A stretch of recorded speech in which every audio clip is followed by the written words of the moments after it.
नमस्कार दोस्तों। तो अपन शुरू करते हैं एसीएफ इन्वायरमेंट की जो अपनी 10वीं यूनिट चल रही है उसके आज अपने दो टॉपिक करेंगे अपन।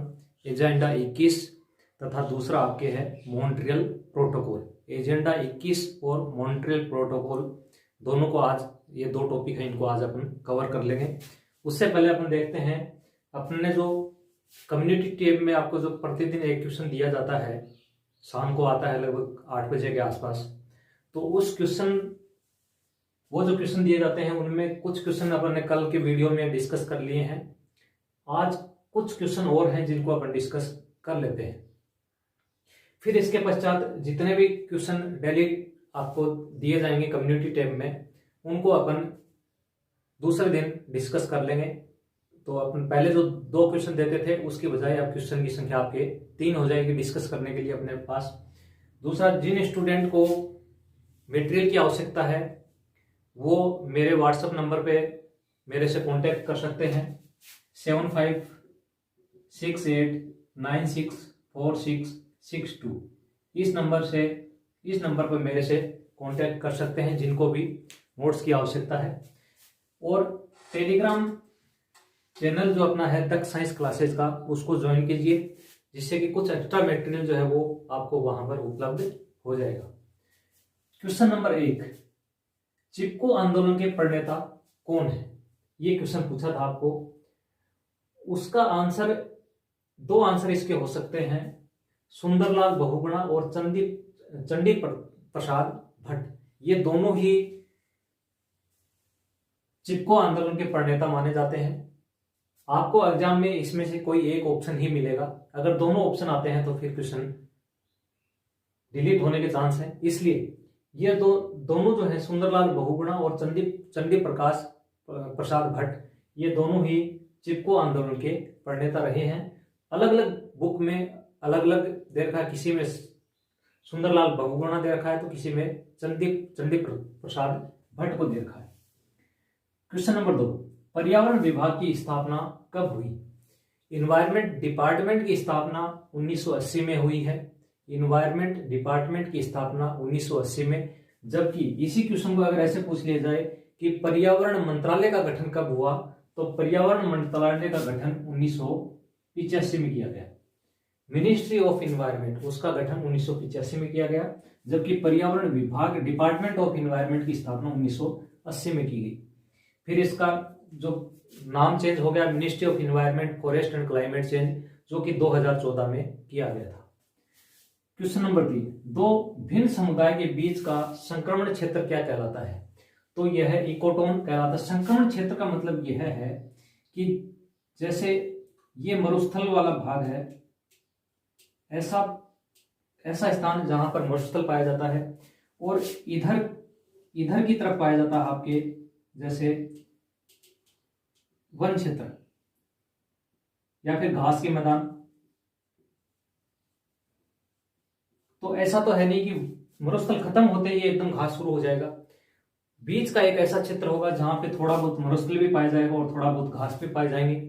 तो इस बीच वाले जो क्षेत्र है उसको इकोटोन कहा जाता है। इसको क्या कहते हैं? इकोटोन। इस बीच वाले क्षेत्र को क्या कहते हैं? इकोटोन। 2 विभिन्न समुदाय के बीच का जो क्षेत्र है उसे इकोटोन कहते हैं। और इसकी विशेषता यह होती है कि इकोटोन का जो क्षेत्र होता है वहां पर जो जीव पाए जाते हैं उनका अनुकूलन सबसे ज्यादा होता है, यानी वो इन्वायरमेंट के प्रति ज्यादा रेजिस्टेंट होते हैं, अनुकूलन उसमें ज्यादा पाया जाता है, क्योंकि उसको दोनों प्रकार की जलवायु जो है वो उन जीवों को सहन करनी पड़ती है। क्वेश्चन नंबर 4 है, रियो सम्मेलन में रियो दस्तावेज जो प्रस्तुत किया गया था उस दस्तावेज में क्या क्या शामिल था? तो ये मैंने आपको करवा दिया है।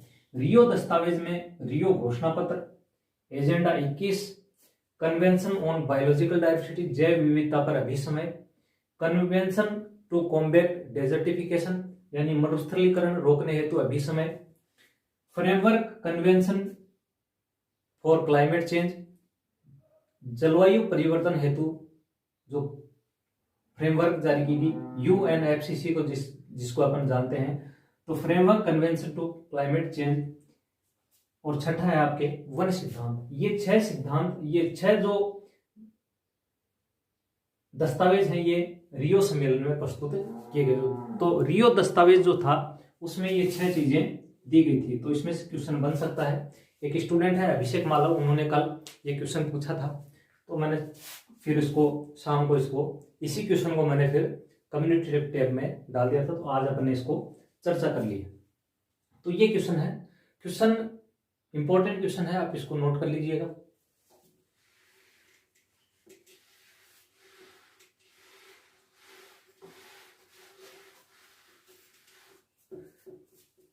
अब चर्चा करते हैं अपन एजेंडा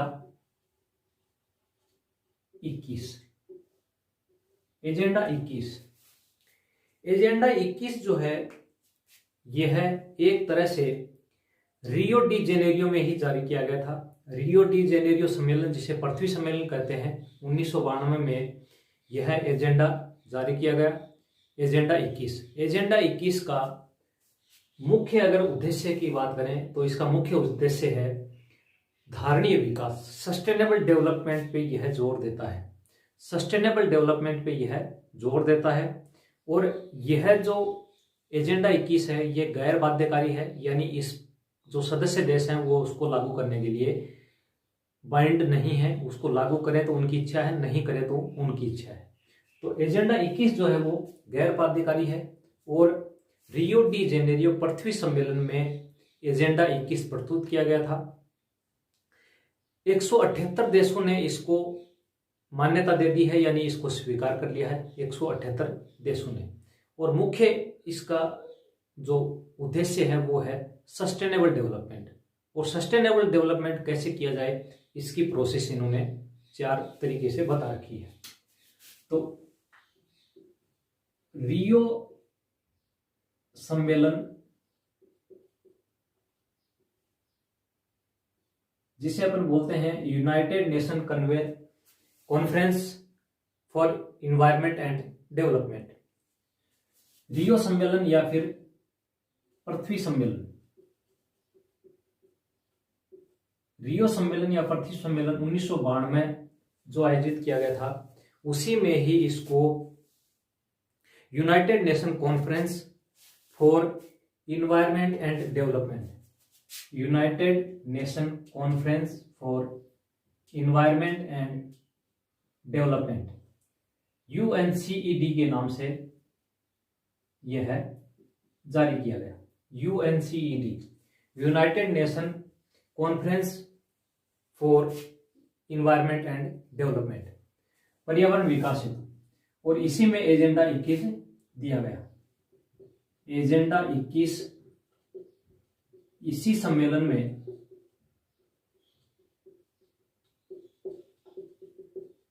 दिया गया। एजेंडा 21 जो है यह 178 देशों द्वारा स्वीकृत किया जा चुका है। 178 देशों द्वारा स्वीकृत ये हो चुका है। 178 देशों ने इसको मान्यता दे दी है। 22 अप्रैल 1992 को ये वैसे प्रकाशित हो चुका था, लेकिन ये जो सम्मेलन आयोजित हुआ ये आपके जून में आयोजित हुआ, लेकिन इसका प्रकाशन किसने किया? इसका प्रकाशन किया यूनाइटेड नेशन ने, संयुक्त राष्ट्र संघ ने इसका प्रकाशन किया। और एजेंडा 21 का मुख्य उद्देश्य है,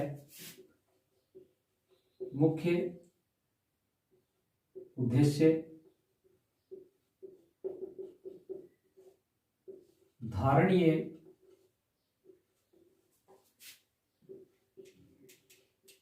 विकास को हासिल करना, धारणीय विकास को हासिल करना। और इसको हासिल करने के लिए जो आपके लोकल गवर्नमेंट है, स्थानीय प्रशासन जो है, उसकी भागीदारी निभाई जानी चाहिए, यानी उसको भी इसमें शामिल किया जाना चाहिए। क्योंकि पर्यावरण जो होता है वो स्थानीय स्तर के लोग उस पर्यावरण को ज्यादा समझते हैं, इसलिए इसमें यह कहा गया कि जो स्थानीय लोग हैं उनकी भागीदारी हो सके और जो लोकल गवर्नमेंट है उसकी इसमें भागीदारी की जानी चाहिए। स्थानीय प्रशासन की भागीदारी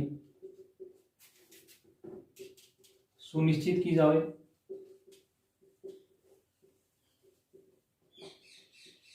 लोकल गवर्नमेंट जो है उसको इसमें भागीदारी दी जानी चाहिए। इसलिए सस्टेनेबल डेवलपमेंट हेतु एजेंडा 21 जारी किया गया।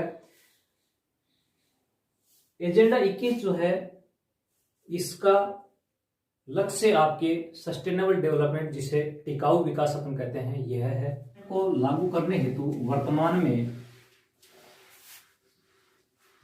में अगर अपन बात करें तो सस्टेनेबल डेवलपमेंट आपके जो एजेंडा 21 जो है उसको लागू करने के लिए वर्तमान में सस्टेनेबल डेवलपमेंट गोल 2015 से 2030 निर्धारित किए गए हैं, जिसके 17 लक्ष्य हैं और 169 इसके टारगेट है। तो ये जो एजेंडा 21 है इसके 4 सेक्शन है। एजेंडा 21 के 4 सेक्शन है, जिसमें यह बताया गया है कि किस प्रकार आपको सस्टेनेबल डेवलपमेंट करना है, एजेंडा 21 किस प्रकार लागू करना है। पहला है social and economic dimension. Social and economic dimension. Social and economic dimension. Social and economic dimension ये कहता है कि अगर धारणीय विकास करना है तो इसके लिए पहले जो विकासशील देश हैं उनसे गरीबी को आपको हटाना पड़ेगा। जो आपके उपभोग प्रक्रिया उसमें परिवर्तन करना पड़ेगा। Changing the pattern of consumption, यानी जो कंजप्शन पैटर्न है उसको आपको परिवर्तन करना पड़ेगा। स्वास्थ्य को बढ़ावा देना पड़ेगा। जनसंख्या को नियंत्रित करना पड़ेगा। और जो पॉपुलेशन है उसको भी सस्टेनेबल डेवलपमेंट किया जाना चाहिए। तो इसके लिए गरीबी दूर करना,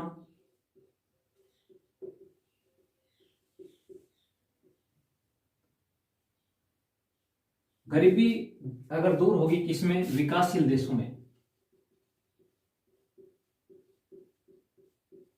विकासशील देशों में गरीबी दूर होगी तभी जाके सस्टेनेबल डेवलपमेंट के लक्ष्य का हासिल किया जा सकता है, अन्यथा इस लक्ष्य को हासिल करना थोड़ा मुश्किल हो जाता है। दूसरा, changing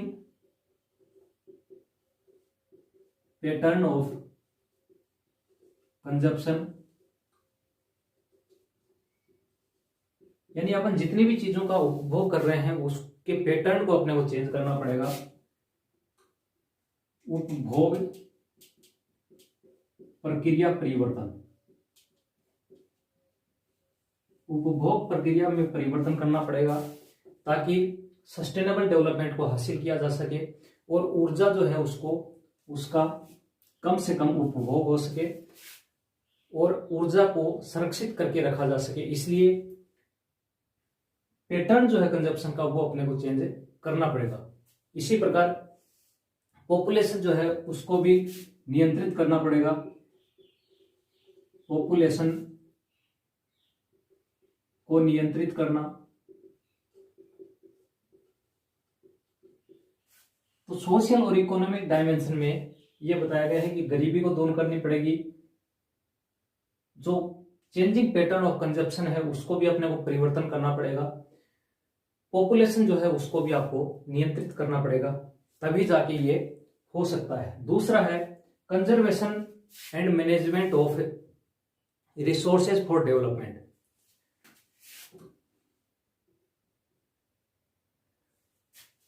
conservation and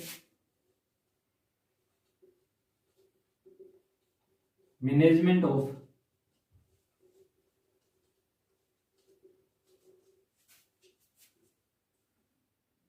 for development, resources for development, यानी विकास हेतु जो संसाधन है उनका संरक्षण करना पड़ेगा और उनका प्रबंधन करना पड़ेगा। विकास हेतु संसाधनों का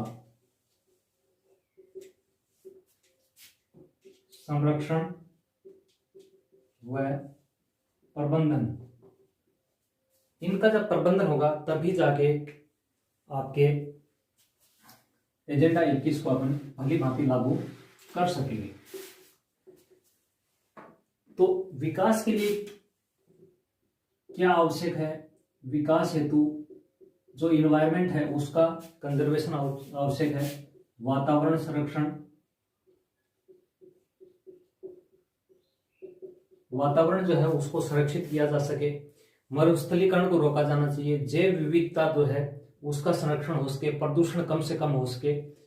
तो प्रदूषण नियंत्रण,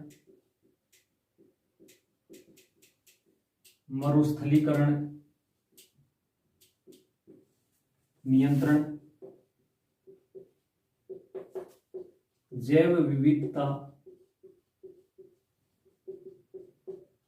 संरक्षण, ये जो प्रक्रिया है ये जब अपना अपनाएंगे तभी जाके सस्टेनेबल डेवलपमेंट जो है वो हो पाएगा। तीसरा गोल है strengthening the role of major group, strengthening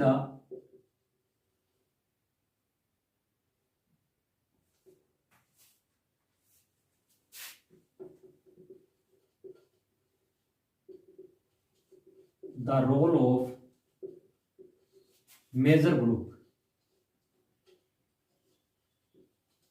yo major group का मतलब यह है कि जो समूह है उनको उन संगठनों का सुदृढ़ीकरण करना पड़ेगा। संगठन का मतलब है कि आपके जैसे एनजीओ हैं या फिर स्थानीय प्रशासन है,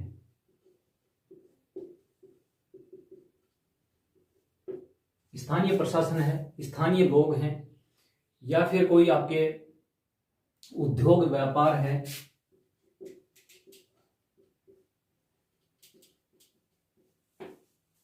या ऐसी कोई संस्था है जो पर्यावरण संरक्षण से संबंधित हो, तो उनको आपको स्ट्रेंथनिंग करना पड़ेगा। कर्मकार हैं, जो वर्कर हैं, उनको आपको सुदृढ़ करना पड़ेगा, यानी टेक्नोलॉजी के मामले में उनको टेक्नोलॉजी उपलब्ध कराई जाए। इसलिए स्ट्रेंथनिंग करना पड़ेगा। जितने भी मेजर ग्रुप हैं, एनजीओ हैं, स्थानीय प्रशासन है, उद्योग है, संस्था है, कर्मकार है, तो ये स्ट्रेंथनिंग कैसे होंगे? जैसे अपन बात करें, जितने भी काम हैं उनको तकनीकी के माध्यम से संपादित किया जाए ताकि पर्यावरण पर उसका प्रभाव कम से कम पड़े। इसलिए इनको सुदृढ़ करना पड़ेगा, सुदृढ़ीकरण, तभी जाके सस्टेनेबल डेवलपमेंट जो है उसको हासिल किया जा सकता है। चौथा है mean of implementation, mean of implementation, means of implementation.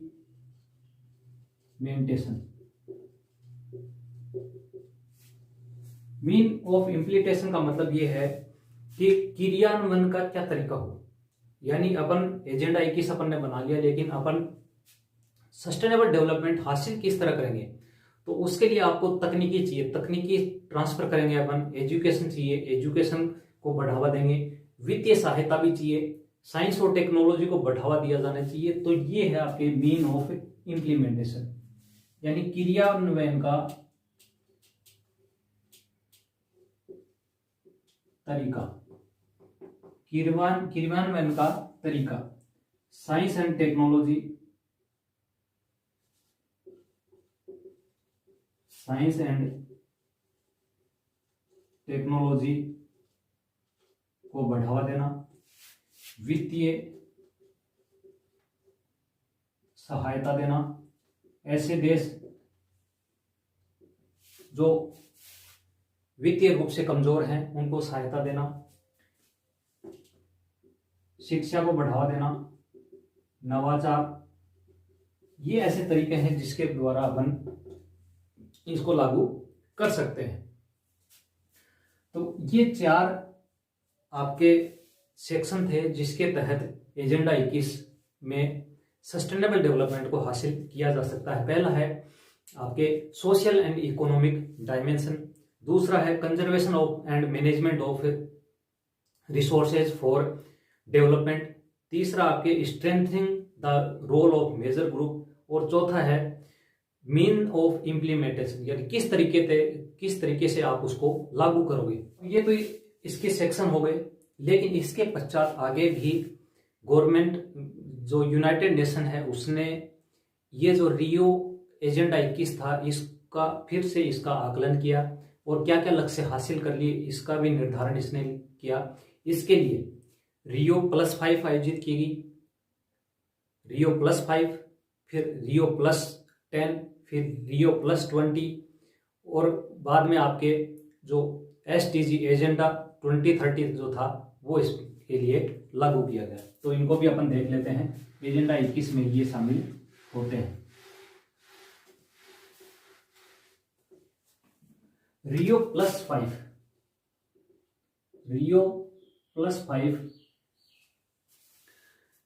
या फिर इसे अर्थ समिट +5 भी कहते हैं। इसे क्या कहते हैं? अर्थ समिट +5। अब अपने को पता है कि रियो डिक्लेरेशन जो है, रियो समिट जो है या पृथ्वी सम्मेलन जो है वो 92 में आयोजित हुआ। और 92 में जब अपन 5 जोड़ देंगे तो 1997 में Rio+5 आयोजित किया गया। इसका लक्ष्य ये था, आयोजित करने का उद्देश्य इसका यह था, इसका उद्देश्य ये था कि जो अपन ने एजेंडा 21 1992 में लागू किया था उसको अपन कहां तक अचीव कर पाए हैं। यानी एजेंडा 21 के टारगेट प्राप्ति या अचीवमेंट में कितनी प्रगति हुई है,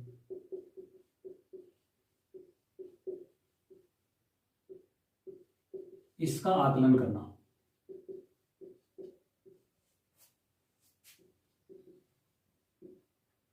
इसका आकलन करने के लिए Rio+5 अर्थ समिट आयोजित की गई। फिर आपके Rio+10 2002 में आयोजित की गई जोहान्सबर्ग अफ्रीका में। जोहान्सबर्ग अफ्रीका ये इसलिए आयोजित की गई क्योंकि रियो डिक्लेरेशन जो थी उसको पूरे आपके 10 साल हो गए थे। रियो समिट को के 10 वर्ष पूर्ण होने पर, और इसी में यह कहा गया कि आपके जो रियो एजेंडा 21 जो था, एजेंडा 21 उसको मिलेनियम डेवलपमेंट गोल में समाहित कर दिया गया। MDG मिलेनियम डेवलपमेंट गोल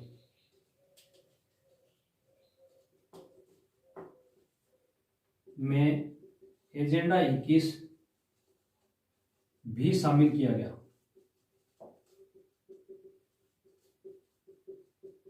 और एजेंडा मिलेनियम डेवलपमेंट गोल क्या था? 2000 से लेकर 2015 तक कुछ ऐसे गोल यूनाइटेड नेशन ने निर्धारित किए गए थे जिनको हासिल करना था इन 15 वर्ष में। तो इन्हीं लक्ष्यों में एजेंडा 21 के लक्ष्य भी शामिल कर दिए गए। कहाँ किए? जोहान्सबर्ग अफ्रीका में 2002 में।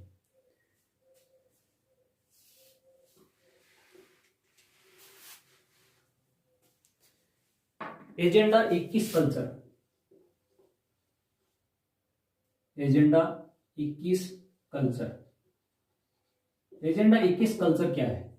एजेंडा 21 कल्चर एक तरह से एजेंडा 21 में शामिल जो स्थानीय संस्कृति होती है उसको भी इसमें शामिल किया गया और इसके लिए नीतियां निर्धारित की गई।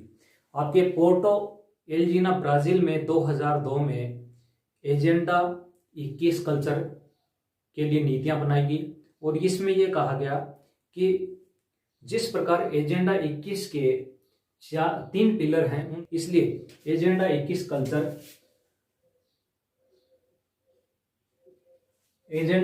कल्चर जो है वो पोर्टो एल्जीना ब्राजील में, पोर्टो एलग्री ब्राजील में 2002 में लाया गया और इसमें यह कहा गया कि स्थानीय संस्कृति हेतु नीतियां बनाएगी।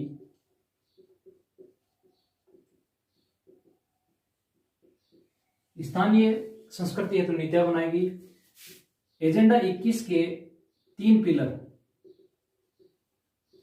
इन्वायरमेंट, सोशल इंक्लूजन, इकोनॉमिक्स, तो ये तो 3 पिलर हो गए। चौथा पिलर आपका बताया गया है कल्चर। चौथा पिलर क्या है? कल्चर है, यानी संस्कृति। व्यक्ति की संस्कृति अगर संरक्षित होगी तो फिर धारणीय विकास हासिल करना मुश्किल नहीं है, इसलिए संस्कृति को भी जो है वो बचाना आवश्यक है। फिर आपके एजेंडा रियो प्लस 20 जो है ये 2012 में आयोजित किया गया और रियो डी जेनेरियो में आयोजित किया गया। इसलिए आयोजित किया गया क्योंकि रियो समिट जो थी उसको 20 वर्ष पूरे हो गए थे, इसलिए रियो प्लस 20 कहते हैं इसको। 2012 में Rio de Janeiro Brazil, Rio de Janeiro Brazil में रियो प्लस 20 आयोजित की गई। रियो प्लस 20 में सस्टेनेबल डेवलपमेंट हेतु ये आयोजित की गई। सस्टेनेबल डेवलपमेंट समिट थी ये, सस्टेनेबल डेवलपमेंट समिट, जो कि आपके 12 से 22 जून 2012 में रियो डी जेनेरियो में आयोजित की गई। एक एजेंडा 2030, एजेंडा 2030 कुछ नहीं है, इसमें SDG सस्टेनेबल डेवलपमेंट गोल निर्धारित किए गए हैं। सस्टेनेबल डेवलपमेंट गोल, जो कि आपके वर्ष 2015 से 2030 के लिए निर्धारित किए गए हैं, जिसमें 17 तो इसमें 17 SDG गोल हैं और 169 इसमें टारगेट है। 17 गोल हैं और 169 इसमें टारगेट निर्धारित किए गए हैं।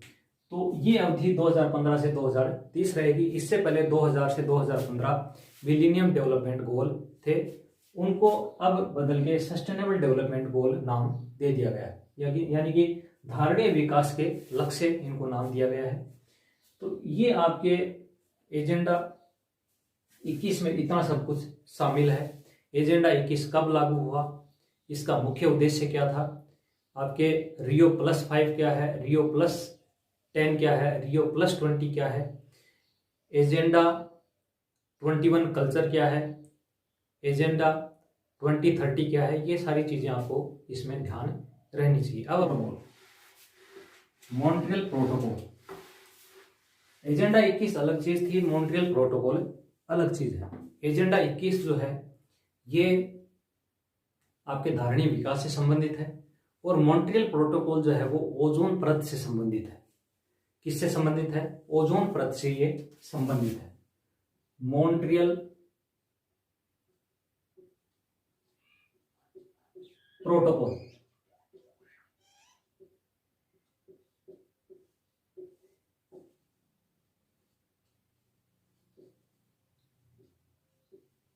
मॉन्ट्रियल प्रोटोकॉल ओजोन परत के क्षरण से संबंधित है। Montreal protocol. मॉन्ट्रियल प्रोटोकॉल से पढ़ने से पहले अपन एक चीज और पढ़ते हैं, वो है आपके वियना कन्वेंशन। देखो 1985 में सबसे पहले 1984-85 के आसपास पता चला कि अंटार्कटिका वाला जो क्षेत्र है वहां पर ओजोन परत में छेद हो गया है और ओजोन परत जो है वो झीनी पड़ गई है। उसमें जो O3 गैस है, आपके जो O3 है उसका कंटेंट कम हो गया है, इसलिए पराबैंगनी किरणें जो पृथ्वी के धरातल पर पहुंच रही हैं। तो ऐसा निर्धारित किया गया। तो 1985 में वियना कन्वेंशन आई, 88 में उसे लागू किया गया। वियना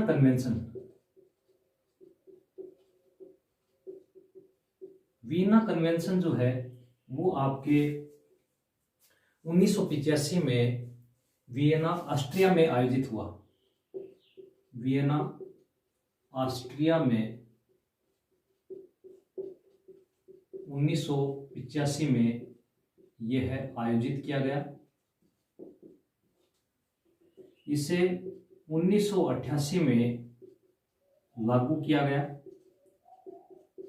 1988 में इसे लागू किया गया, जबकि आयोजित कब किया गया?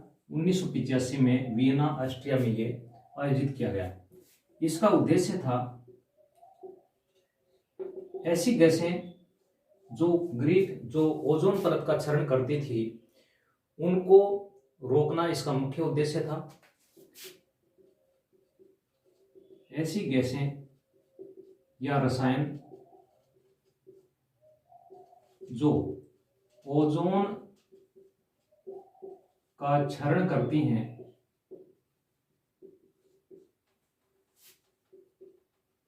उन्हें उत्पादित करने से रोकना।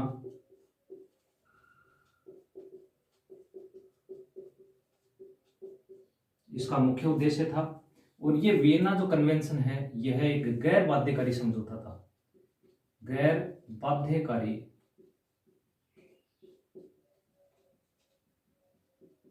समझौता।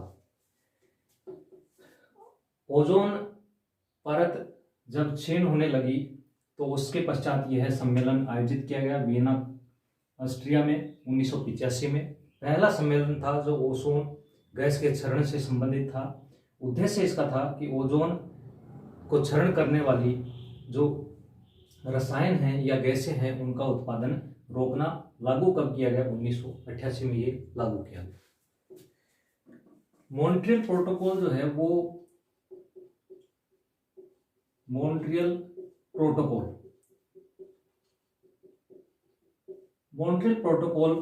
एक तरह से अंतर्राष्ट्रीय संधि है और इस संधि में यह निश्चित किया गया कि जो गैसें ग्रीन हाउस गैस जो आपके ओजोन को क्षरण करने वाली जो गैसें हैं, जैसे क्लोरोफ्लोरोकार्बन है, हाइड्रोफ्लोरोकार्बन है, इनको उपयोग से धीरे धीरे बाहर करना और इनका उत्पादन जो है वो भी चरणबद्ध तरीके से कम करना ही इसका उद्देश्य था। मॉन्ट्रियल प्रोटोकॉल 16 सितंबर 1987 को यह आयोजित किया गया मॉन्ट्रियल में। 1 जनवरी 1988 को यह लागू हुआ। 1 जनवरी 1988 को लागू हुआ तथा इसका प्रथम सम्मेलन मई 1989 को हेलसिंकी में आयोजित किया गया। हेलसिंकी में इसका प्रथम सम्मेलन आयोजित किया गया। 16 सितंबर को अंतर्राष्ट्रीय ओजोन दिवस मनाया जाता है। 16 सितंबर प्रतिवर्ष अंतर्राष्ट्रीय ओजोन दिवस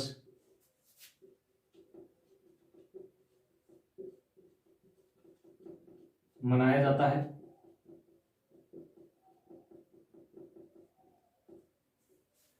ये जो प्रोटोकॉल है मॉन्ट्रियल प्रोटोकॉल, इसमें यह एक अंतर्राष्ट्रीय संधि है, यह एक अंतरराष्ट्रीय संधि है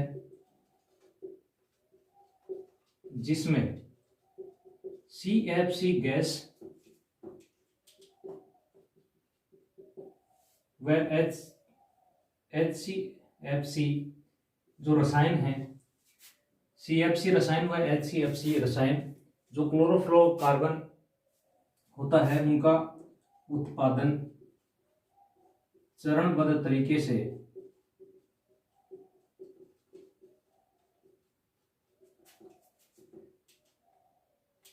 धीरे धीरे कम करना था। कम करना इस अंतर्राष्ट्रीय संधि का मुख्य उद्देश्य था। ये जो संधि है, इसमें जो रसायन है वो आपके हाइड्रोफ्लोरोक्लोरोकार्बन रसायन, CFC क्लोरोफ्लोरोकार्बन,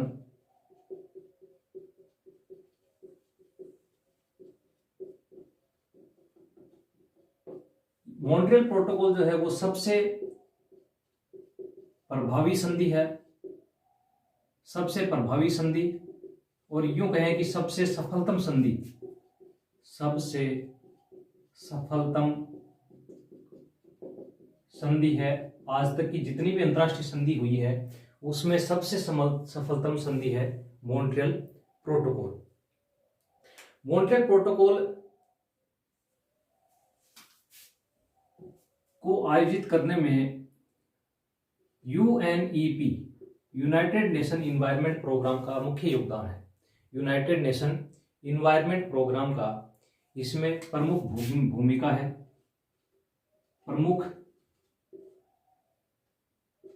भूमिका रही यूनाइटेड नेशन इन्वायरमेंट प्रोग्राम की। यूनाइटेड नेशन इन्वायरमेंट प्रोग्राम,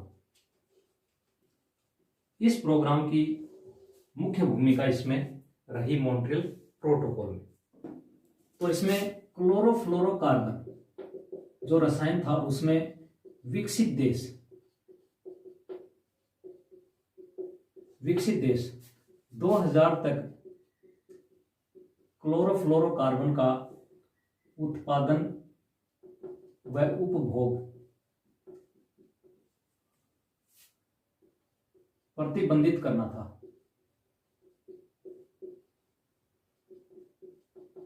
और 1994 तक विकासशील देशों को 1994 तक क्लोरोफ्लोरोकार्बन का उत्पादन व उपभोग 1986 के स्तर से 80% कम करना था। यानी 1986 में अगर वो 100 kg उत्पादन कर रहे थे क्लोरोफ्लोरोकार्बन का, तो 1994 तक उसको कितना करना था? 20 kg, इतना उसको कम करना था। विकासशील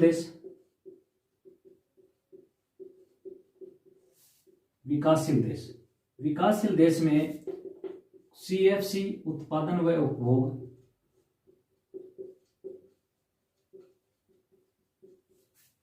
2010 तक प्रतिबंधित करना था। लेकिन ऐसे विकासशील देश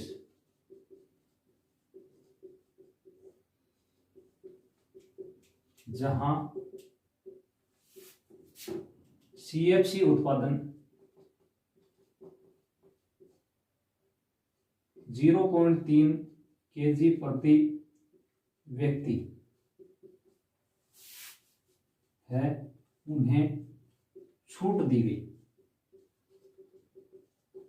जिनके 0.3 केजी प्रति व्यक्ति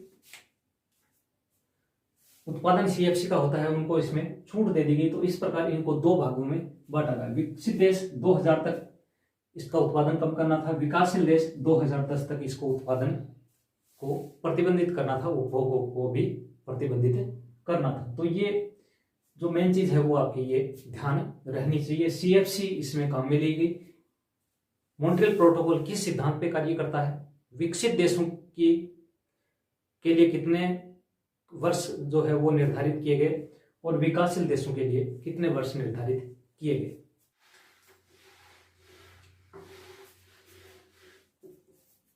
तो मॉन्ट्रियल प्रोटोकॉल जो है, ये मॉन्ट्रियल प्रोटोकॉल जो आपके 1987 में लागू किया गया, इसके पश्चात वापिस जो प्रोटोकॉल आए, जिसमें मॉन्ट्रियल प्रोटोकॉल पर ही दोबारा इसमें सम्मेलन आयोजित किए गए, ताकि इसमें कुछ और रसायन जो कि ओजोन परत को नष्ट कर सकते थे, उन पर प्रतिबंध लगाने के लिए कुछ और प्रोटोकॉल आए, जिसमें कुछ और संशोधन किए गए मॉन्ट्रियल प्रोटोकॉल में, जिससे जैसे आपके 1990 का लंदन संशोधन, जिसमें मॉन्ट्रियल प्रोटोकॉल में संशोधन किए गए, उसमें आपके क्लोरोफ्लोरोकार्बन 13, 111, 217 से 221, 212 से 217, इसी प्रकार कार्बन टेट्राक्लोराइड, इसमें ये जो हैं ये प्रतिबंधित किए गए।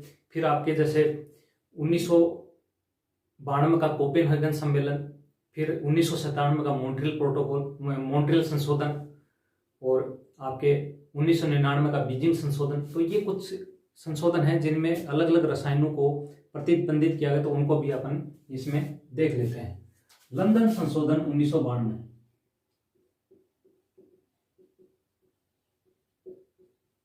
लंदन संशोधन 1990। लंदन संशोधन 1990 जो है, ये संशोधन क्या है, मॉन्ट्रियल प्रोटोकॉल में ही संशोधन है। ये संशोधन कौन सा है, Montreal protocol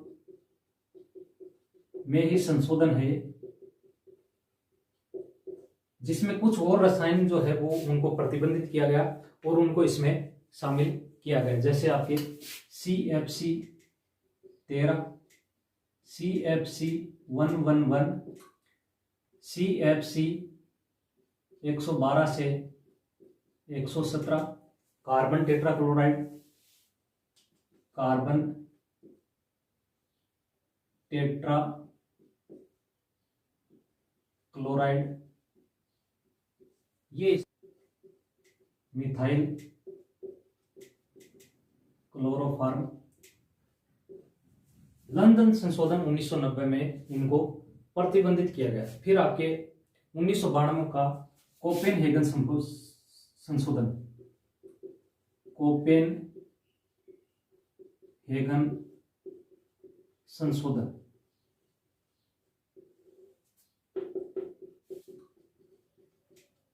methyl bromide, HBFC, HCFC, इनको भी इनमें शामिल कर लिया गया। कोपेनहेगन में ये मॉन्ट्रियल प्रोटोकॉल की वापस मीटिंग होती है और इसमें वापस इनको शामिल कर लिया जाता है इस सम्मेलन। बाकी ये तो शामिल हैं ही, नए जो रसायन हैं उनको भी इसमें शामिल कर लिया गया। 1992 का कोपेनहेगन संशोधन, फिर 1997 का मॉन्ट्रियल संशोधन, 1992 का मॉन्ट्रियल संशोधन। इस संशोधन में मिथाइल ब्रोमाइड को शामिल किया गया, मिथाइल ब्रोमाइड जो कि इसमें भी शामिल किया गया था। फिर आपके 1999 में बीजिंग संशोधन दो ही शामिल किया गया, ब्रोमो क्लोरो मीथेन को इसमें शामिल कर लिया गया, इसको भी प्रतिबंधित कर दिया गया। तो 1992, 1997, 1999, 1990 ये जो संशोधन किए गए वैसे ज़्यादा इम्पोर्टेंट तो नहीं है, इसमें हो जरूरी नहीं है कि इसमें से क्वेश्चन आ जाए, चांस कम है, लेकिन फिर भी थोड़ा आपको ध्यान इसमें रहना चाहिए।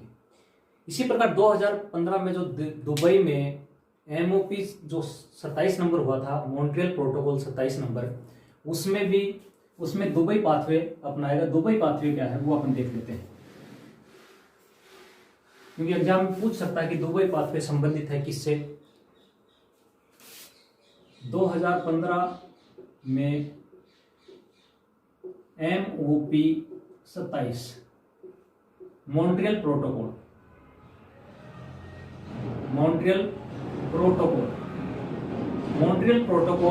नंबर 27, मॉन्ट्रियल प्रोटोकॉल नंबर 27 जो है ये आपके दुबई में आयोजित हुआ। दुबई में यह आयोजित किया गया और यहां पर एक दुबई पाथवे को इसमें अपनाया गया। इसमें किसको अपनाया गया? Dubai pathway.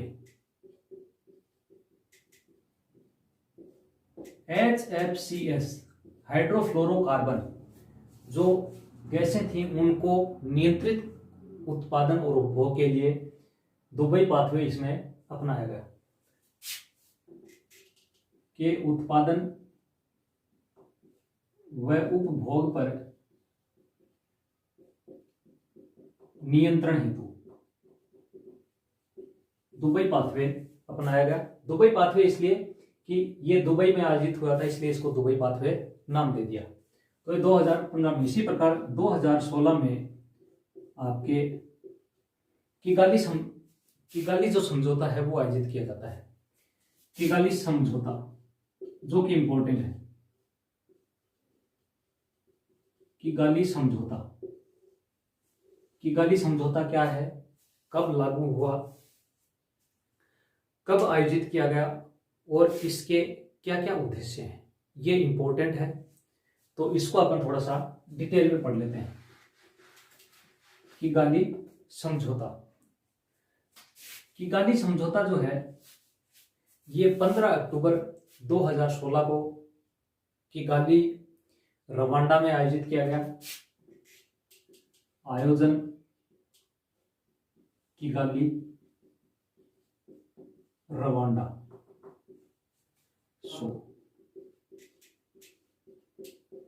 यह आयोजित 2019 से प्रभावी हुआ। 1 जनवरी 2019 से यह प्रभावी हुआ। किगाली समझौता जो है वो भी कॉमन बट डिफरेंशिएटेड रिस्पॉन्सिबिलिटी पर आधारित है। इस सिद्धांत पर यह आधारित है। कॉमन बट डिफरेंशिएटेड रिस्पॉन्सिबिलिटी का जो सिद्धांत है उस पर यह आधारित है। 197 देश इसमें शामिल हुए। 197 देश शामिल हुए किगाली समझौते में, और इसमें यह निर्धारित किया गया कि जो HFCS गैसें हैं, ऐसी गैसें जो HFCS गैसों की श्रेणी में आती हैं और ग्रीन हाउस गैस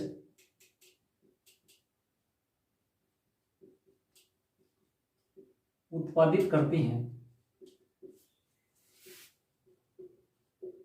यानी जो ग्लोबल वार्मिंग बढ़ाती हैं, ग्लोबल वार्मिंग बढ़ाती हैं, ऐसे रसायनों को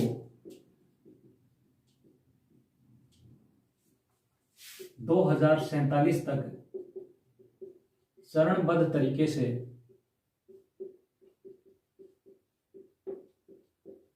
बाहर करना है।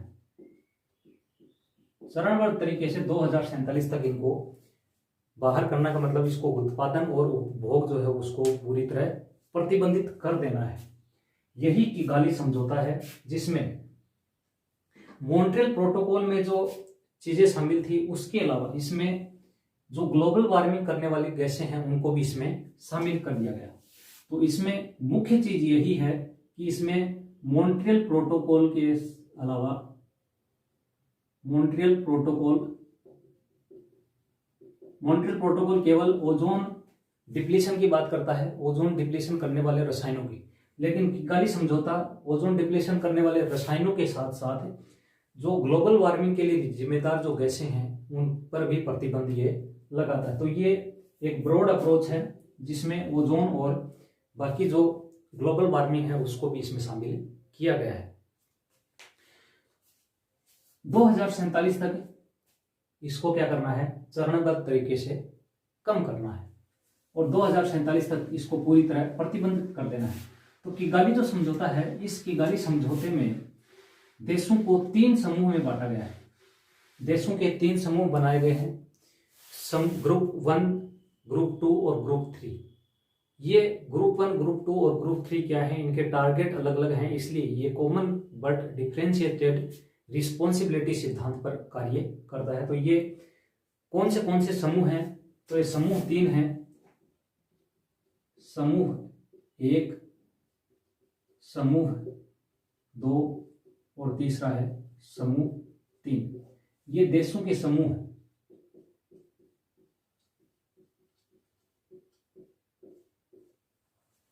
इस किगाली समझौते में 3 समूह बनाए गए देशों के।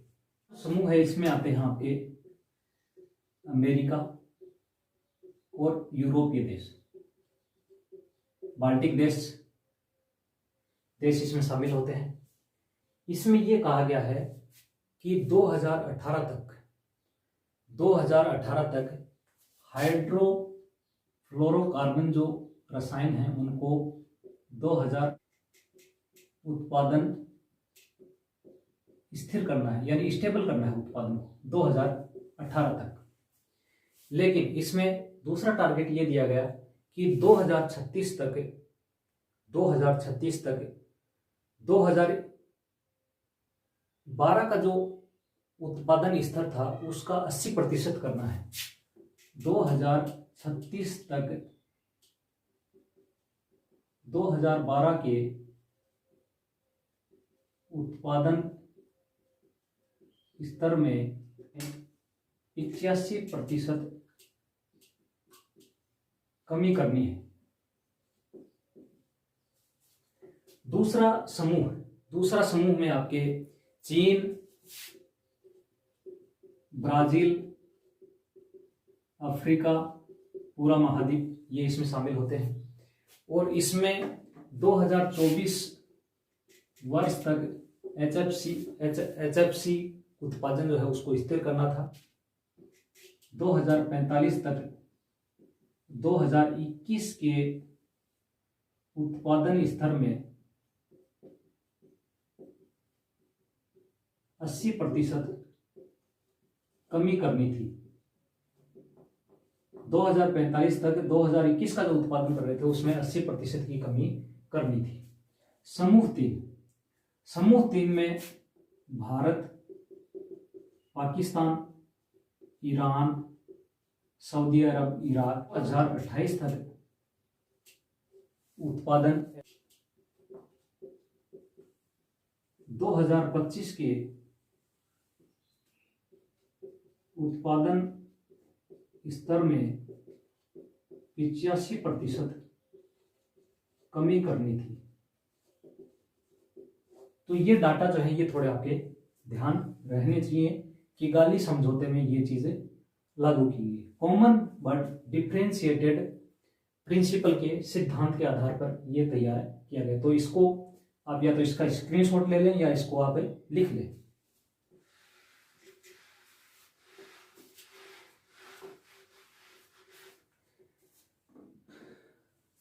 किगाली जो समझौता था उसका एक लक्ष्य निर्धारित है। इसका लक्ष्य है कि 2100 तक ग्लोबल वार्मिंग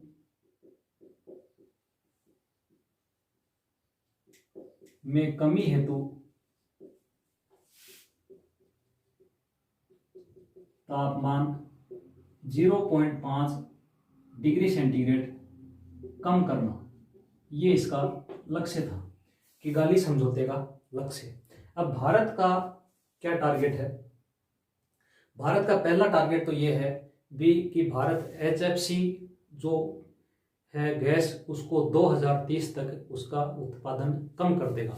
यानी उसको HFC भारत का लक्ष्य, HFC उत्पादन व उपभोग को 2030 तक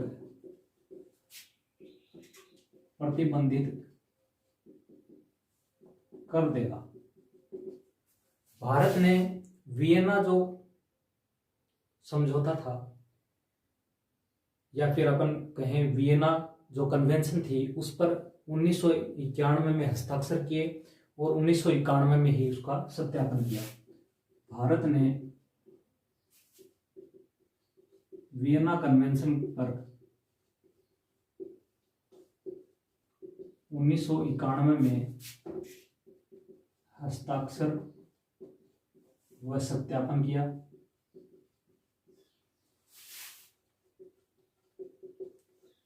मॉन्ट्रियल प्रोटोकॉल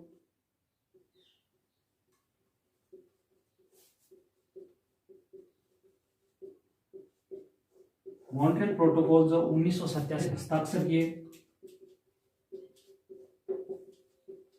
और 2003 में इसका सत्यापन किया। 2003 में सत्यापन किया। इसके अलावा भारत ने एक प्रोग्राम शुरू किया है, India country programme. India country programme 1993 में शुरू किया गया। इंडिया कंट्री प्रोग्राम का मुख्य उद्देश्य यह था कि ओजोन विघटनकारी जो गैसें हैं उनका उत्पादन धीरे धीरे कम करना, ये इंडिया कंट्री प्रोग्राम का मुख्य उद्देश्य था। इंडिया कंट्री प्रोग्राम भारत द्वारा शुरू किया गया है 1993 में। इंडिया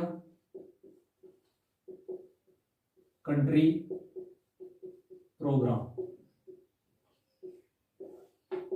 1993 में शुरू किया गया है। उद्देश्य क्या है इस प्रोग्राम का? तो इस प्रोग्राम का उद्देश्य है ओजोन विघटनकारी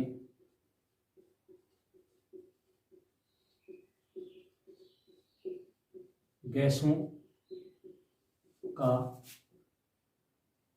उत्पादन व उपभोग कम करना। और इस इंडिया कंट्री प्रोग्राम के लक्ष्य को हासिल करने के लिए ministry of environment, forest and climate change द्वारा एक ओजोन सेल गठित की गई है। Ministry of environment, forest and climate change द्वारा ओजोन सेल गठित की गई है ताकि इंडिया कंट्री प्रोग्राम को हासिल किया जा सके। ये सेल 2010 में गठित की गई थी और इसका उद्देश्य है इंडिया कंट्री प्रोग्राम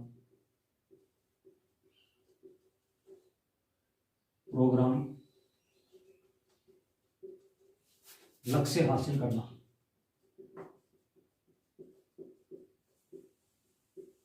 ये इसका मुख्य लक्ष्य है। तो मॉन्ट्रियल प्रोटोकॉल में ये मुख्य बातें हैं, ये आपको ध्यान रखनी है। बहुत